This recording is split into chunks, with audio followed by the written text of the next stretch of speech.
Once upon a time, there was a young girl whose name began as a whisper. She was born on the 16th of May, 2013, at Hospital Tunku Empuan Afs. From the beginning, she was surrounded by love from her mom, Nora Zidawati, who guided her with care, and a father, Madamini Rushid, who encouraged her every small step. Even as a little girl, she carried a curiosity for the world, a love for stories and determination that could not be taught, only nurtured from within. She dreamed of becoming a good dentist, and every day, she took a tiny step closer to that goal. Her family's support, her hobbies, her quiet determination, all became the foundation for her journey ahead. Tekunnya tersimpan seperti helaian cerita yang sedang dibangunkan.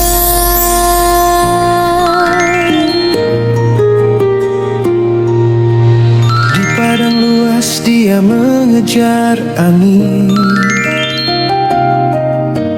Jejaknya ringan namun penuh yakin. Bola jaring, balingan dan larian yang panjang menjadi bahasa tubuh yang diam-diam gemilang.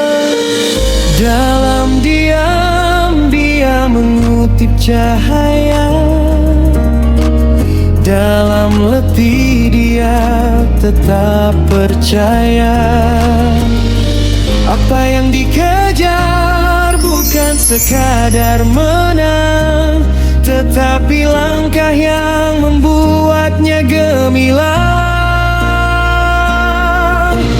Oh, bintang dalam diam, bersinar walau tak meminta perhatian. Setiap langkahnya cerita yang hidup, setiap usahanya doa yang lembut. Oh, sinarmu tak pernah pudar, berdiri teguh walau angin berputar. Engkaulah adiwira kecil yang lahir dari hati yang sabar.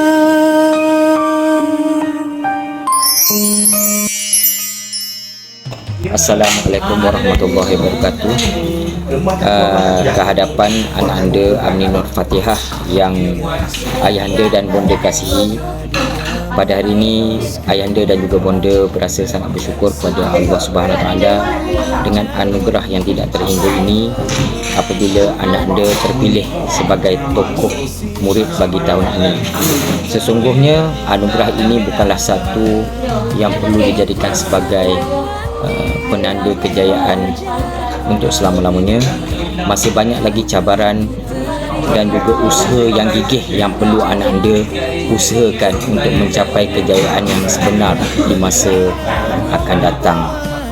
Harapan bonda dan ayah anda sebagaimana juga ibu bapa yang lain, jadikan kejayaan ini sebagai pemangkin untuk terus berusaha, tingkatkan usaha, dan yang paling penting adalah terus istiqomah dalam apa jua tindakan yang dilakukan, dan jangan tinggalkan solat, jaga akhlak dan peribadimu, kerana sesungguhnya Allah Subhanahu Wa Taala sahajalah yang menjadi sebaik-baik panduan dan juga pemberi hidayah untuk kita mendapat jalan menuju kejayaan. Teruskan menjadi anak yang merendah diri, rajin belajar dan sentiasa hormat kepada semua guru-guru dan orang yang lebih tua, sama ada rakan-rakan taulan, tak kira usia. Ingatlah, ayahanda dan bonda sentiasa menyokong dan mendoakan yang terbaik untuk anak anda Amni Nur Fatihah. Tahniah Amni, kami sangat berbangga denganmu. Assalamualaikum warahmatullahi wabarakatuh. Bismillahirrahmanirrahim. Assalamualaikum warahmatullahi wabarakatuh. GB mengucapkan syabas dan tahniah kepada adik Amni di atas penganugerahan tokoh adiwira yang sebenarnya satu tokoh yang bukan mudah untuk dicapai. Kepada adik Amni, dengan penganugerahan tokoh ini, GB mengharapkan adik Amni lebih sukses dalam menjalani pendidikan yang lebih baik dan menjadi seorang pelajar yang bersaksiat tinggi. Dan sekali lagi GB mengucapkan terima kasih banyak-banyak kerana banyak adik Amni mengharumkan nama Keplis di Persada Sukan. Sekian, terima kasih. Tokoh Adiwira 2025. Adik Amni Nur Fatihah binti Muhammad Aminur Rashid.